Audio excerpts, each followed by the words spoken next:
तो hello everyone, स्वागत है आज की इस प्यारे से वीडियो में। दोस्तों आज हम देखने वाले हैं अभिक्रिया की कोटि से आप क्या समझते हो। शून्य कोटि की अभिक्रिया के लिए वेग स्थिरांक का मान तथा मात्रक ज्ञात कीजिए, जो कि आप देख सकते हो दोस्तों कितना इंपॉर्टेंट है, कितनी बार ये पूछा गया दोस्तों। तो ये 2022 तक पूछा गया था, हो सकता है ये 25 में पूछा जा सकता है। ठीक है दोस्तों, तो देर न करते हुए स्टार्ट करते हैं अपनी प्यारी इस क्लास। पहले इसमें क्या पूछा गया है दोस्तों, पहले पूछा गया है इसमें अभिक्रिया की कोटि से आप क्या समझते हो। तो हम ये देखेंगे अभिक्रिया की कोटि किसे कहते हैं। तो जैसा कि मैंने यहाँ पे लिखा है दोस्तों, एकदम शॉर्ट तरीके से मैंने लिखा है ताकि आपको याद हो जाए। ठीक है, तो अभिक्रिया की कोटि क्या होती है। अभिकारकों की सांद्रता पर लगे सभी घातों का योग अभिक्रिया की कोटि कहलाती है।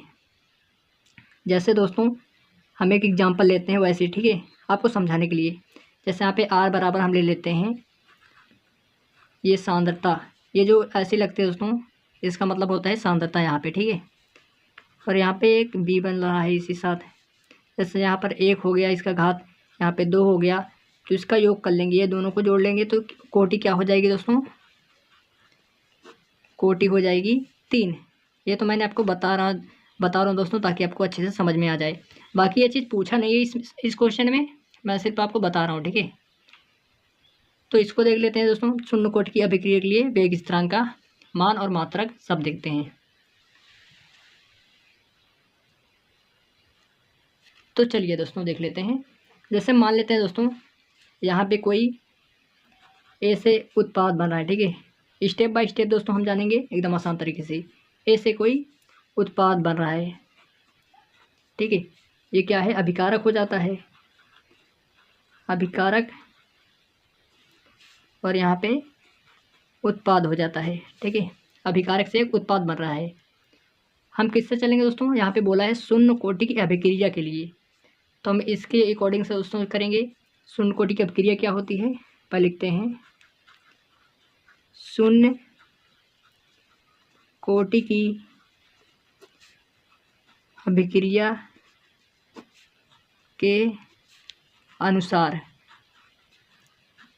ठीक है, क्या कहा है दोस्तों, शून्य कोटि की अभिक्रिया के अनुसार। यहीं पे अगर प्रथम कोटि की अभिक्रिया बोल देता तो हम यहाँ पे प्रथम कोटि लिखते हैं दोस्तों, लेकिन यहाँ पे बोला है शून्य कोटि की अभिक्रिया के लिए, तो वही दोस्तों लिखा मैंने, शून्य कोटि की अभिक्रिया के लिए वेग स्थिरांक का व्यंजक कैसे प्राप्त करें। तो क्या हो जाएगा दोस्तों, शून्य कोटि की अभिक्रिया क्या होती है, dx/dt समानुपाती होती है दोस्तों सांद्रता 1, जो कि क्या होती है दोस्तों, घात 0 होती है, शून्य कोटि की होती है। इसी को दोस्तों कहते हैं शून्य कोटि की अभिक्रिया। ठीक है, हम इसको आपका हल कैसे करेंगे दोस्तों, पहले क्या है dx/dt, तो हम इस पर लिख लेंगे, ये समानुपाती का चिन्ह अगर हटाएंगे दोस्तों तो यहाँ पर क्या हो जाएगा, एक नियतांक आ जाता है, क्या आता है, k, जो कि यही क्या होता है, वेग स्थिरांक। इसी का हमें सूत्र निकालना है। तो यहाँ पे क्या हो जाएगा, ये a की पावर क्या हो जाएगा, 0 दोस्तों। इसका मान कितना होता है, इसके बराबर 1 होता है। ठीक है, नोट पॉइंट दोस्तों देख लीजिए, इसका मान 1 होता है, तो 1 से यहाँ पे 1 लिखेंगे और इसमें गुणा करेंगे तो k ही आ जाएगा। ठीक है, तो dx/dt बराबर k, इतना आ जाएगा दोस्तों। जब इतना आ जाता है, यहाँ पे आगे करते हैं दोस्तों। ठीक है, कामा लगा के करते हैं आगे, यहाँ पे dx से, अब इसका गुणा हम तिरछा करा देते हैं इसमें। ठीक है, इसका गुणा हम तिरछा करा देते हैं इसमें, तो क्या हो जाएगा, k dt। क्या किया हमने दोस्तों, ये dx को ऐसे लिख दिया और जो नीचे था इसको यहाँ पे गुणा करके ये हमने बना लिया। अब क्या करेंगे दोस्तों, अब हम करेंगे समाकलन। लिखते हैं दोस्तों, समाकलन करने पर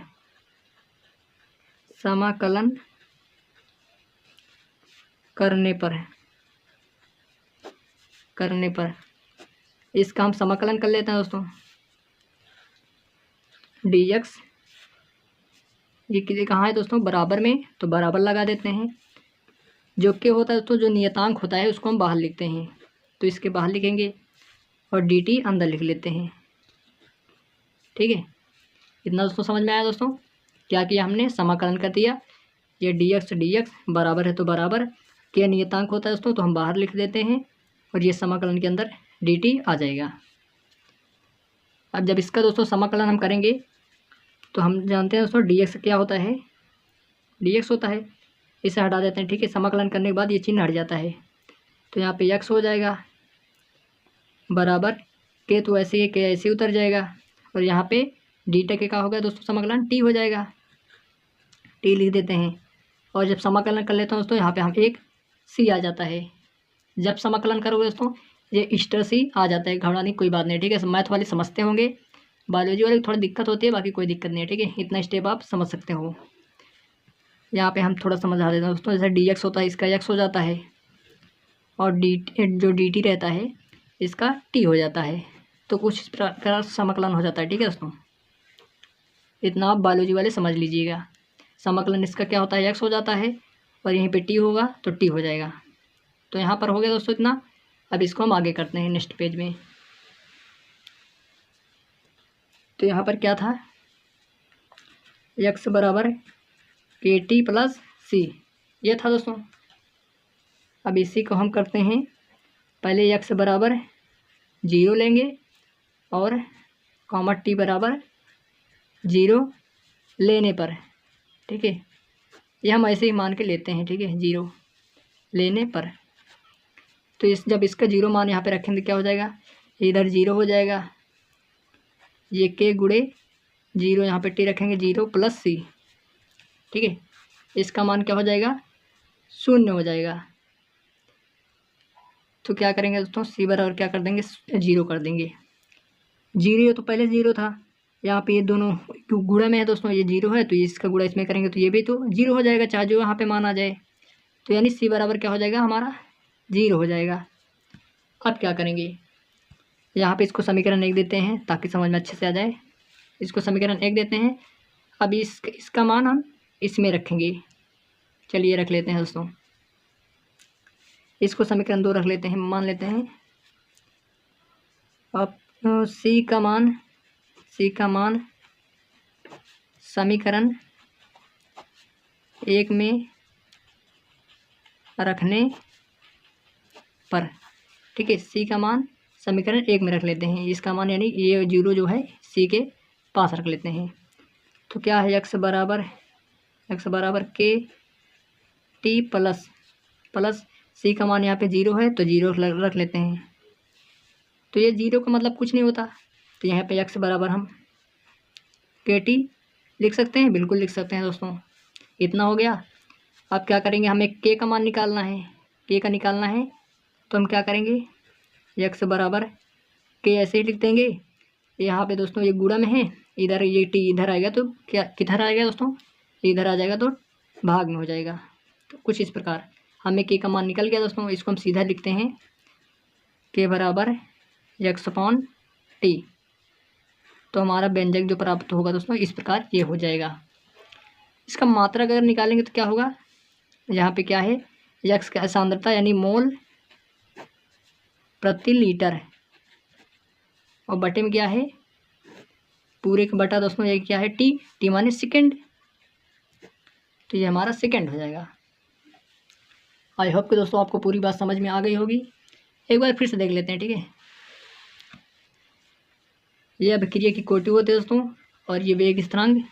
हमें सबसे पहले क्या है, यहाँ पे वैसे ही लिख देना है। ठीक है दोस्तों, वैसे ही लिख देना है, ऐसे कोई उत्पाद बनता है ऐसे ही लिख देना है, ये नहीं लिखो कोई दिक्कत नहीं है। यहाँ पे क्या बोला है, शून्य कोटि की अभिक्रिया के लिए, तो शून्य कोटि की अभिक्रिया के लिए ऐसे अनुसार बोल देना है, और यहाँ पे जो शून्य कोटि की अभिक्रिया होती है उसको हम पूरे लिख देना है। यहीं से हम सॉल्व करेंगे। ठीक है, यहीं से सॉल्व करना स्टार्ट करेंगे। इसका मान कितना होता है, 1 होता है, प्रोपोर्शनल हटाएंगे तो ये के आ जाता है। ठीक है, तो यहाँ पे जो ये होता है डी अपॉन डी टी हो जाएगा, तो इसका गुणा तिरछा करके हम इस प्रकार बना लेंगे। इतना बनाने के बाद समाकलन करेंगे दोस्तों, समाकलन करेंगे तो ये आ जाएगा, ये आएगा, जो कि हमने यहाँ पे बताया है कि क्या होता है किसका समाकलन। ठीक है, और यहाँ पे जब इतना आ जाए दोस्तों, यहीं पे मान लेना है एक्स बराबर 0, टी बराबर 0, तो ये 0 हो जाएगा, ये 0 सी का मान क्या आ जाएगा, 0 आ जाएगा। फिर इसी का मान दोस्तों उठाकर हमें इसमें रख लेना है, हमारा मान निकल आएगा। तो वही हमने सी का मान इसमें रख दिया, ये 0 हो गया, और एक्स बराबर के टी। अब इसका हम के का मान यहाँ से निकाल लेंगे, टी को इधर कर देंगे, तो ये निकल आया, और इसका मात्रक जो होता है ये हो जाएगा। आई होप दोस्तों पूरी बात आपको समझ में आ गई। तो प्लीज़ एक प्यारा सा लाइक जरूर कीजिएगा। मिलते हैं अगली वीडियो में, तब तक के लिए जय हिंद।